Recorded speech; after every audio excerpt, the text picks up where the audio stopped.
पूरे साल शिव जी को 1 लोटा जल चढ़ा, सावन का पहला दिन लगे 2 लोटा जल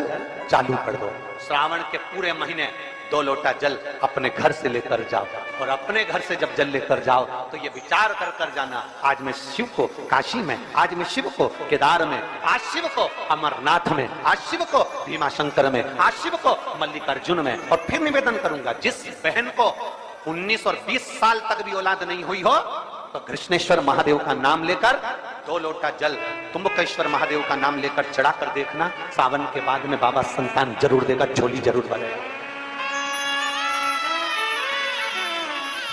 कहीं नहीं जाना, अपने नजदीक में, अपने घर के पास में, अपने मोहल्ले में, अपनी गली में, अपने चौराहे पर, अपने घर के पास में जो शिवालय हो, जो शंकर का मंदिर हो, वहां जाओ, 2 लोटा जल समर्पित करो। और फिर निवेदन करूंगा, जल से ज्यादा जरूरी है मेरे भोलेनाथ जी के मंदिर की सफाई करना। अब कीचड़ चालू हो जाएगा, पानी चालू हो जाएगा, सावन का महीना चालू हो जाएगा, अपने साथ एक कपड़ा लेकर जाओ, बाबा के मंदिर को पूरा साफ कर कर, बाबा के शिवलिंग का स्नान कर कर, बेलपत्र निर्माल्य जितना पड़ा है उसको उठाकर कहीं विसर्जन के लिए, किसी नदी तालाब बावड़ी में नहीं, किसी कुएं में नहीं, निर्माल्य तालाब में, नदियों में, बावड़ी में डालने के बाद वो निर्माल्य सड़ता रहता है, नदी नाले का पानी सूखता रहता है, उसमें कीचड़ इकट्ठा हो जाता है। उस निर्माल्य को इकट्ठा करो, गाड़ी में भरो, किसी एक खड्डा खोदकर वहां दबाकर उसकी खाद तैयार करो, और बाद में बेलपत्री के वृक्ष के नीचे उसको डालते रहो। और ध्यान रखना कि निर्माल्य हमें नदी तालाब बावड़ी कुएं में नहीं डालना, उसको एकत्रित करना।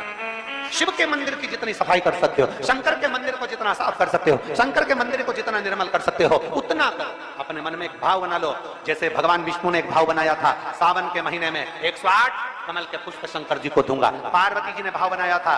श्रावण के महीने में शंकर जी को 2 लोटा जल समर्पित करूंगी। माता सती जो भगवान शंकर की अर्धांगिनी रही, उन्होंने भाव बनाया था, मेरे देवादिदेव महादेव को रिझाने के लिए मैं भगवान शंकर की 108 वृक्ष लता से स्नान कराऊंगी। ये अपने भीतर एक संकल्प अपने भीतर लेना है कि श्रावण के महीने में हमें शिव को कैसे रिझाना है, शंकर को कैसे प्रसन्न करना है, शंकर को कैसे प्रकट करना है, शंकर को कैसे प्राप्त करना है, शंकर को कैसे अपना बनाना है, शंकर को अपने करीब में कैसे लाना है, शिव को अपना कैसे बनाना है, ये अपने ऊपर निर्भर करता है।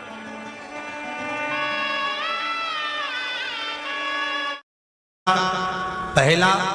दिन एक बेलपत्र शिव को अपनी मनोकामना कर कर रोग धोग बीमारी तकलीफ कष्ट दूर करने के लिए शंकर के शिवलिंग पर, अगर बन सके तो मंदिर में, आप लोग तो यहाँ हैं तो देवादिदेव महादेव कंकर शंकर को चढ़ाओ, और अगर बेलपत्र नहीं हो तो बेलपत्र जो चढ़ी हुई हो उसी को धोकर वापिस चढ़ाओ,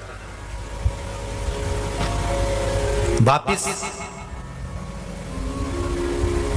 और सावन का महीना है, दिल से बाबा को रिझाओ।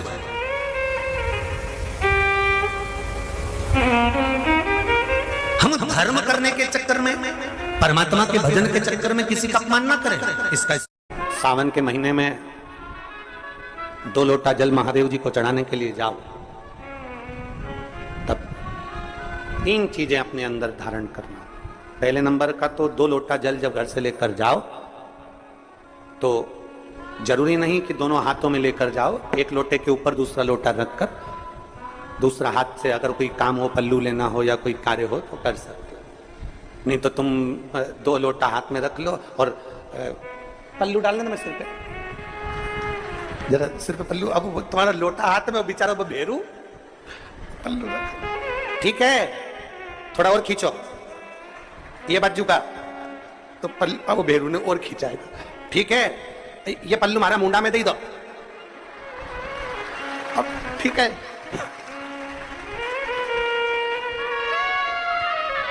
और थोड़ी दूर चली और याद आ गया, ओ बाप, इतने में भेरू ने कहा क्या हो गया, क्या हुआ, ओ हमारे फूल माला की पन्नी तो ही रह गई, जरा उठाओ, उठाओ जरा, ये ले, कमर में खोसी दो, खोसी दो, कमर में पन्नी, और कैलाश पर्वत पे जाके रहूंगी, भोले को अपना, अब पति भी के अच्छा शंकर हुआ और अच्छा जल हुआ। निवेदन है, अगर 2 लोटा हाथ में ना तो एक के ऊपर एक लोटा रखकर भगवान की भक्ति धारण करते हुए 3 चीजों में एक चीज, जल 2 लोटा। दूसरा, श्री शिवाय नमस्तुभ्यम का जाप पूरे सावन के महीने में से कम 5 दिन ऐसे निकालना कि बेलपत्री के पेड़ की छांव में बैठकर हम श्री शिवाय नमस्तुभ्यम की कम से कम 1 माला जरूर कर लें, जरूर। और मान लो अगर बेलपत्री का पेड़ नहीं मिले, तुम्हारे आसपास में नहीं मिले, तो फिर एक काम करना, शंकर जी के मंदिर की बेलपत्र मिली जाए, उसको सिर पे, हमारे यहाँ कहते हैं आंवले के वृक्ष का, जब आंवला नवमी आती है ना, तो आंवला नवमी आती है और आंवले के पेड़ के नीचे जाकर भोजन नहीं कर सकते, आंवले के वृक्ष के नीचे नहीं जा सकते, तो आंवले के वृक्ष की पत्ती को सिर पे रख के भोजन कर लो, तो कहते हैं कि हजारों अश्वमेध यज्ञ के पुण्य के बराबर, भंडारे के बराबर भोजन प्राप्त हो जाता है। आंवले के वृक्ष की पत्ती, तो वो बेलपत्र भी मस्तक पर बाबा को प्रणाम कर फिर वही बेलपत्र का आनंद करते हुए भाव से उस बेलपत्र को मात्र शीश से लगाई लिया ना, मस्तक पर चढ़ाई लिया ना, तो भी भगवान की अविरल भक्ति प्राप्त हो सकती, अविरल। और मान लो बेलपत्र भी ना मिले, तो बेलपत्री के वृक्ष की थोड़ी सी मिट्टी अपने मस्तिष्क पर लगाकर, मस्तक पर चढ़ाकर भी हम जाप कर सकते हैं। बेलपत्र के वृक्ष की